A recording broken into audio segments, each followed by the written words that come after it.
As you know, on Monday, David Menzies tried to put some genuine public policy questions to the Deputy Prime Minister, Chrystia Freeland. She wouldn't answer them, but her bodyguards arrested David and assaulted him.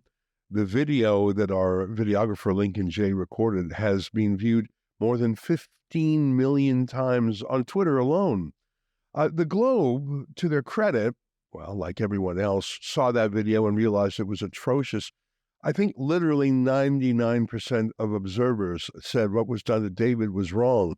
The Globe and Mail fancies itself as a newspaper of record for Canada. They think of themselves as high-minded, and in some ways they are. They wrote an editorial about the subject today, 4 days later, and I'll just skim a little bit of it to you. Their headline is, "An RCMP arrest that assaults common sense." It's a boring but accurate headline. I'll read just a little bit of it to you. The man approaches Finance Minister Chrystia Freeland quickly, thrusts a microphone toward her, and blurts out two questions about the Islamic Revolutionary Guard Corps as they walk a few paces. Then he and another man run into each other. And that is the moment when a publicity stunt masquerading as journalism turns into a debacle for the RCMP. The first man is David Menzies of Rebel News, the right-wing website. The second is a still unidentified plainclothes RCMP officer. How is it a media stunt to ask those questions? What was the stunt part? I suppose David did blurt it out and he did thrust the microphone. It's just, boy, they're working hard to make it seem nefarious, aren't they? I'll just read a little bit further. One needn't be a fan of Rebel News. We aren't. Or think that Mr. Menzies' activities constitute journalism. We don't. To be concerned about the incident. He was asking Ms. Freeland a legitimate question about the IRGC. She didn't exhibit any great enthusiasm for his questions and declined to answer. There's nothing in the video of the encounter to indicate that he posed any threat to her. His tone was rude, but rudeness is not an offense under the criminal code. I don't know if his tone was rude, but so they just said twice there that he's not a journalist, that they don't think we're journalists, that he's not a journalist, that it's a stunt. They said that twice there, but they literally described what he did. Put a microphone to a public person in a public place, asking about a public controversy, and record the answer. That is literally the definition of journalism. And they don't make any argument or explanation why they don't think so, other than they just ought to be able to say who is and isn't a journalist. They don't even try to be convincing.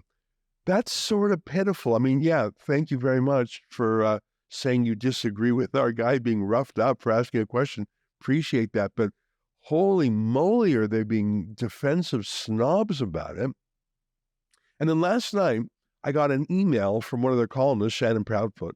And I'm not going to read her entire email to you, but I wrote a lengthy reply to her, and I shared it with the team here at Rebel, and they said, oh, that's a good read. And I thought, well, maybe I'll do a monologue on it. I want to show you my back and forth with another Globe and Mail writer, and you'll be able to check her column in the Globe tomorrow. I haven't seen it, obviously, but here's what she said. She said, "Hi, Ezra. I'm writing a column for the Globe about David Menzies' arrest and Rebel News' related fundraising campaign.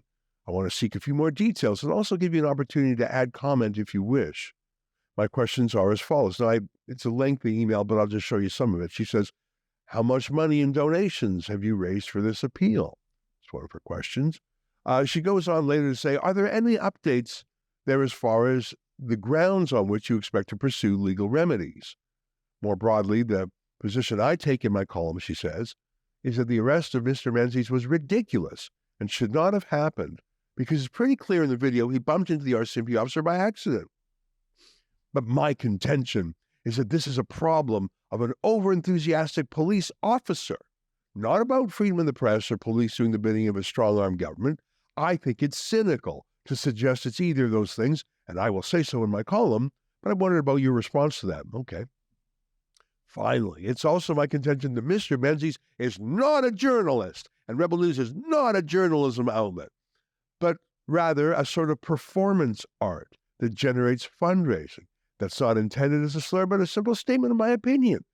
What Mr. Menzies was doing on Monday did not warrant police intervention, but neither is Rebels' work journalism in the sense of seeking real answers to real questions. What?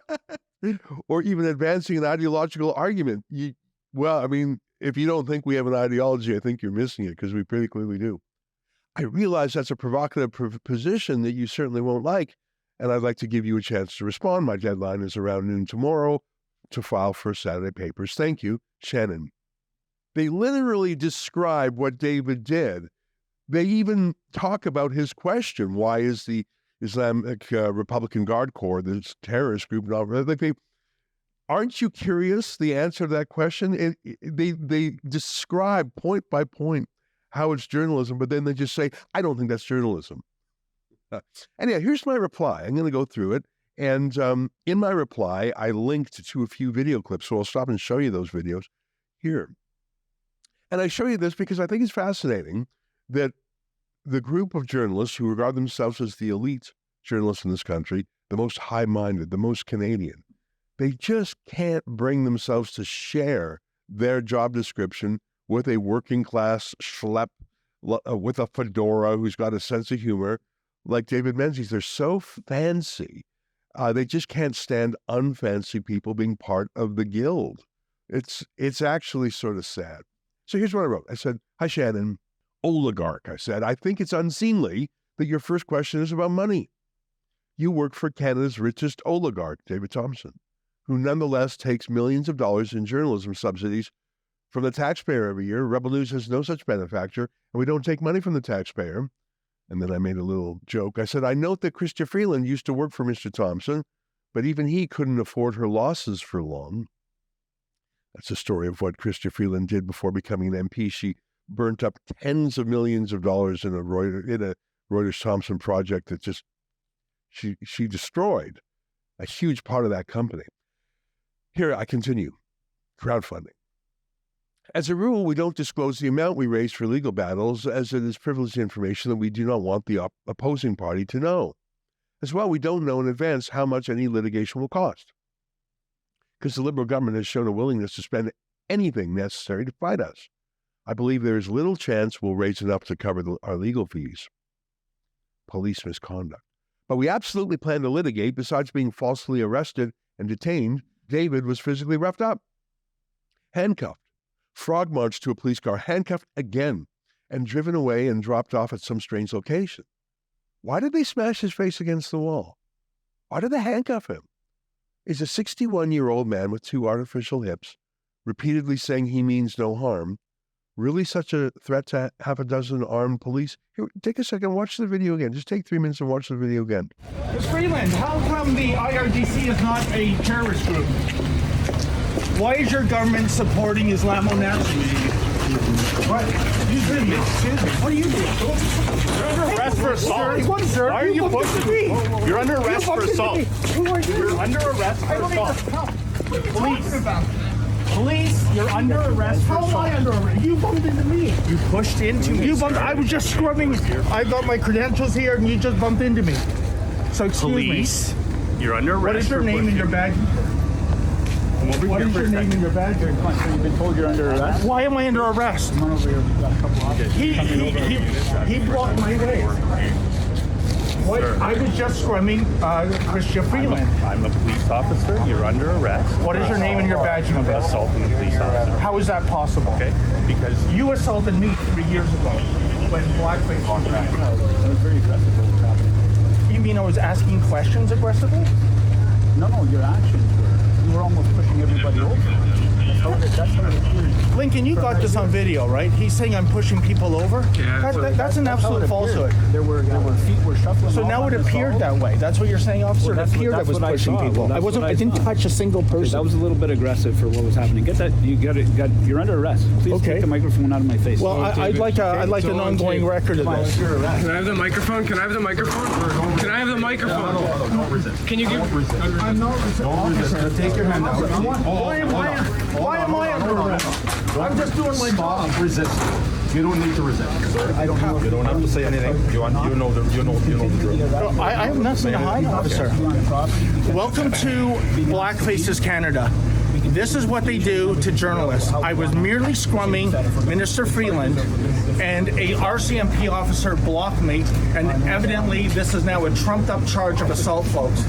I didn't come here to cause any trouble. I came here to do my job, and now I'm handcuffed. This is your Canada now, folks. You know, this is the Gestapo taking blackface's orders. Outrageous. And meanwhile, the Islamic Revolutionary Guard Corps is not a terrorist organization. Is not a terrorist organization. And these liberals have the audacity to show up at a vigil for a plane in which almost 200 people were killed, 57 Canadians, one unborn child, by the way. And look at this. They don't want, it is against the law in Blackface's Canada to ask insensitive questions, impolite questions. So a Canadian government that props up an Islamo-fascist regime, that's okay. But if you ask questions about that, that's not okay. This is an absolute outrage.